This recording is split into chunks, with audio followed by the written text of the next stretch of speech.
Hello, and it's that kind of day when politics is exploding, and this is coming to us from the north of India, from Punjab.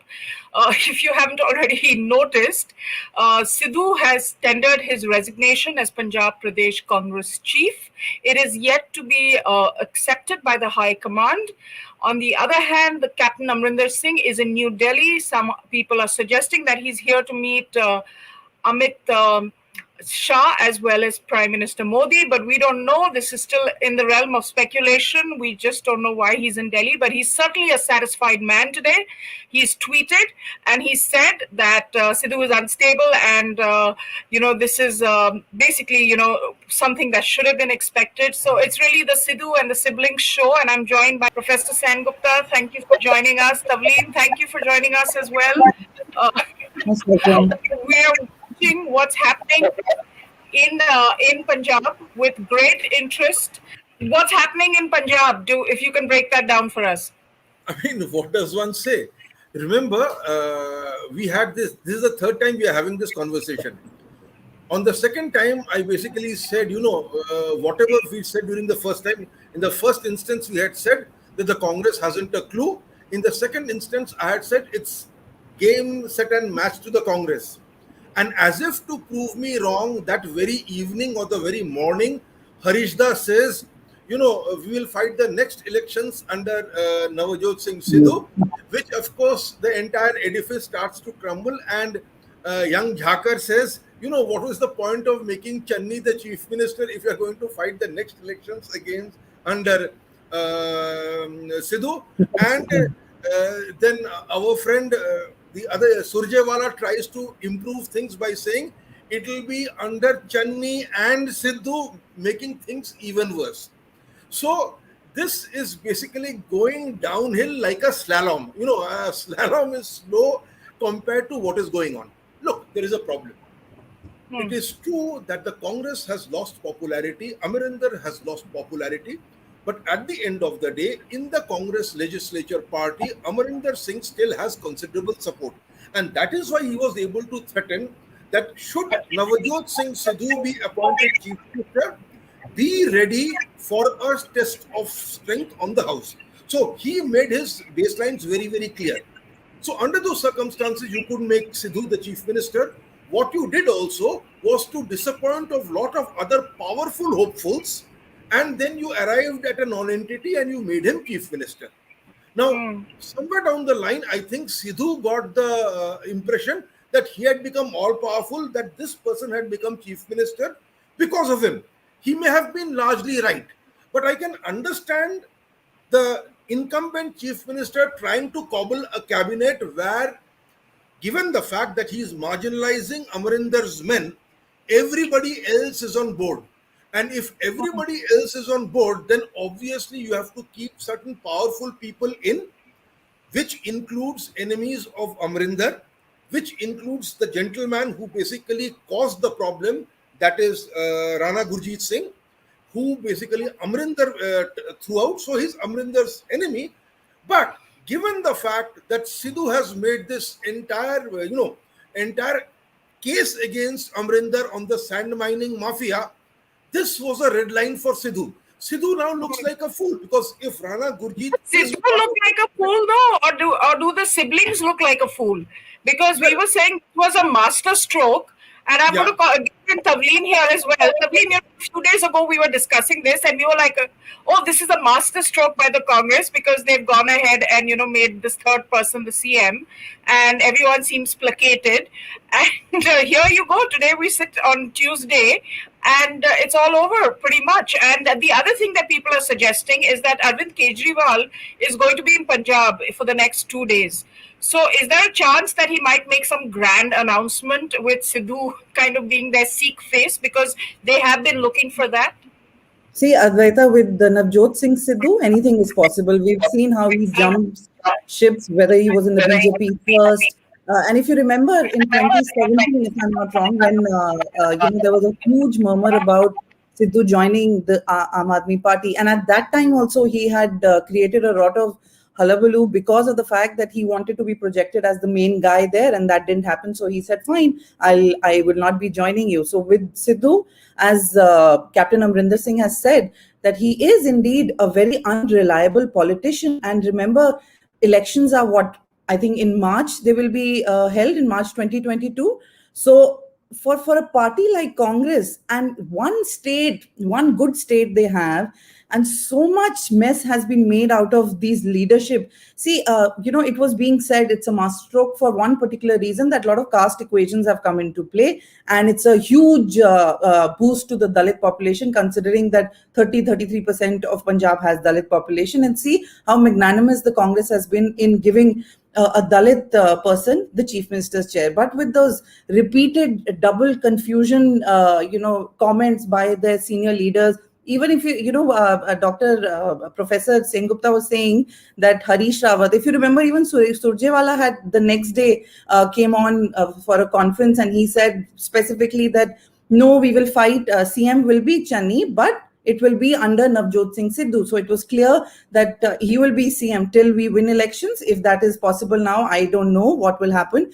But the point is very clear that Rahul Gandhi, I personally feel Rahul Gandhi and Priyanka Gandhi have failed as far as Punjab is concerned in this particular matter. Because see, you're a party which is, as it is struggling, as opposed to what your opponents are. You have Narendra Modi, you have Amit Shah. Then there is a comparison of the Congress party leaders. They say, how can you say that leadership can't be changed? What did you see happening in Gujarat, or for that matter in Uttarakhand? So the comparison is there, but one must understand that the sense behind changes in Uttarakhand and Gujarat is that there was a sense that anti-incumbency has to be fought. So decisions were taken. Everyone agrees that the proxy, it's a kind of a proxy government. Narendra Modi and Amit Shah take the call. They are winning. Politics is about winning. And if you can't achieve that, then I don't see any wrong in what the BJP did in whether it's Uttarakhand or Gujarat. But here in Punjab, this whole change of guard it's happened, and the way it's happened, it shows, like I said, in all the things I have written and done, that it just shows one thing, that high command, as far as Congress is concerned, whatever Rahul says, whatever Priyanka says, even if the ground reality might be something else, will be listened to. So how long will that go for? How much more damage will they do to their own party as far as the states that they have right now in control? We really don't know. But this is a self-destructive mode that Congress has gone into. And I think it's high time that they realize that this sibling combination is not working out, too much for the Congress party in the run-up to the Punjab elections. Tavleen, I was just wanting to know from you very quickly, how has he gotten so powerful? He's just come in 2017. He's dislodged, Captain Amrinder Singh, who's been in power in politics for 50 plus years. He served with Rajiv Gandhi, with Indira Gandhi. How has he gotten so powerful so quickly? See, the thing is that I think there is a sense within the Congress party, specifically between, I think from what I know, between Rahul and his advisors, that he is a popular face. No doubt there is a certain following that he has in Punjab, as we've seen since his resignation. His lot of two more people have quit the cabinet. But at the end of the day, I think there is a sense within the Congress that they need to bring in someone who has that authority to maybe fight the likes of Narendra Modi. Now, the thing is that he is a very moody politician. If it doesn't go his way, he's out of the game. And that is the problem. And that is the calculation that I feel that Rahul Gandhi and Priyanka Gandhi missed out on. See, we've talked about earlier also that there is a Darbari politics that is very prevalent in the Congress party.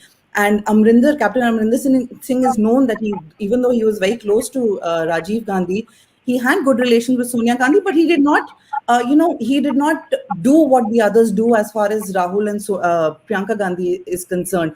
And somewhere there was always a little gray area between the relationship of the Gandhi siblings and Amrinder Singh, because he did not, he might be the only one who did not say Rahul ji or Priyanka ji. He called them Rahul and Priyanka like he would because of the age. And he has his own thing that I have won elections during the huge Modi wave, and that's to his credit. But at the same point of time, there is the the whole understanding of the fact that even Captain Amrinder Singh is on his last leg as far as politics is concerned. But the way the things have happened, I think they did not weigh in the options that Sidhu can throw in a googly like that in politics also, as everyone is saying. And I think they have been caught off guard. What happens now, nobody knows. Like you said, Kejriwal is in Punjab tomorrow. For all we know, Sidhu will be standing there. You with him. I think he's a kind of politician that you just can't guess. But there is a sense that if what Congress is doing is giving more weightage and giving more options to the other parties to fight where they had good backing. So because remember, the farm laws is something that has worked against the BJP in Punjab, and of course there's that anti BJP factor in Punjab. But what they're doing right now, it will only help their detractors. So really, it's a tamasha in itself that it's unfolding. What happens tomorrow, we really don't know. I know, and I'm really looking forward to what happens to tomorrow, frankly, because we haven't had this much drama in a long, long time. Very long time. And Professor, Captain Amrinder Singh is in Delhi, and there's all kinds of speculation that he's had a meeting with Amit Shah and JP Nadda, I believe. What is this realistic, or is this just kite flying at a time of trouble?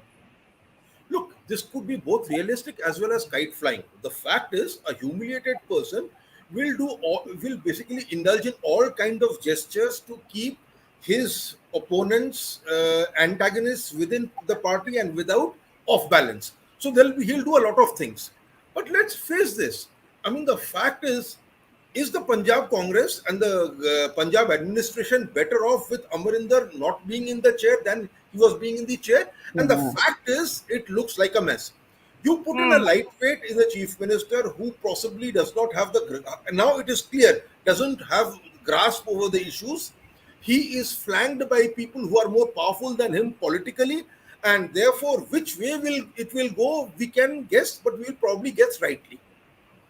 Now, given under these circumstances, a humiliated person like Amrinder can say, look, it is morally right for me, therefore, to do what I think is the best for Punjab. And he could say no. And if he were to say it openly, there would be a large constituency who would agree with him. Whether that translates into votes or not is another matter altogether. So just look at this scenario. Captain Amarinder, despite knowing better, went with the farmers' agitation or the Arthia's agitation. It's not the farmers' agitation, it's the Arthia's agitation. Now, suppose he wants to do a deal with the BJP. He can strike out on his own and say, look, there are problems with the farm laws, etc., and there are certain things we want incorporated. So you are with the farmers, but you're also basically signaling the government that there are certain additional things that have to be done, which the government of the day has agreed to do anyway. And once he basically comes in and talks stridently about the national security issues, to test his waters, that 4G base, etc., he then gives the BJP the kind of credibility, say, Nitish gave the BJP in Bihar or other people gave the BJP in their respective states not too long ago. Don't rule this scenario out. There is enough time for these waters to be tested, enough time for planning to be done. But ultimately, it depends on the captain himself. Does he really want to quit the Congress? No. Right. At the end of the day, he may work out a deal where his followers are also given some place in the cabinet, although the hurry in which his supporters have been turfed out does not lead me to that particular direction. So I think let us wait and watch. Both the captain knows when to strike and how to strike, and Amit Shah and Narendra Modi are also masters at this particular game. So this will have to be coordinated, and I think both of them know how to coordinate. And let us face it, no matter what, the moment Amrinder comes into the BJP camp, it could be either into the BJP or he sets up a party of its own. He will be given far more respect. He will be treated far better, in a wiser manner than the Congress has been treating him. No doubt about it. Even when the BJP replaces its chief ministers, Hmm. it does so with some dignity. I mean, Yeah. look at this. This is the most undignified exit of all, and you are doing it to an ex-royal, ex-Fauji, a man Mm. who has a big sense of who he is. So, under And these circumstances, I am afraid we are in for some very exciting times. And like Tavleen said, somebody who won an election during the Modi wave. So I mean, and on his own, huh? He didn't need any help from the High Command in Delhi. Tavleen, do you think it's likely that the BJP and the captain could come together, especially in light of these protests?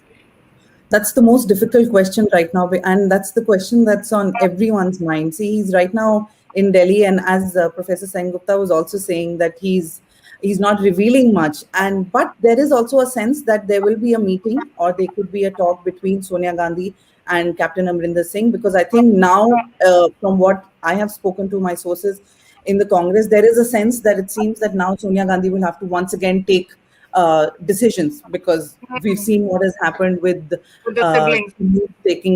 taking the decisions, and it's out in the open, and it's bodes horribly for the Congress party just ahead of elections. Whether he joins the BJP, in politics, never say a complete no or yes, but I would say that it's too soon for him to do that. But there is also a sense that maybe Sonia Gandhi is able to mollycoddle and have reach a compromise. But because of the way Captain Amrinder Singh is, and the way the whole episode has unfurled, the humiliation, whether he'll Hmm. say, "Fine, I'll take the reins back," I don't think that will be an easy decision. And at the same time, there was a sense, like we were discussing earlier, that when Channi was projected, Akalis were also little, moved, because they had joined with BSP. So the Dalit vote, they thought, will be, now will be distributed. So with all this going on, it's this Sidhu leaving suddenly, and whether even Aam Aadmi Party is willing to take that risk of having someone like Sidhu, all these questions are there. What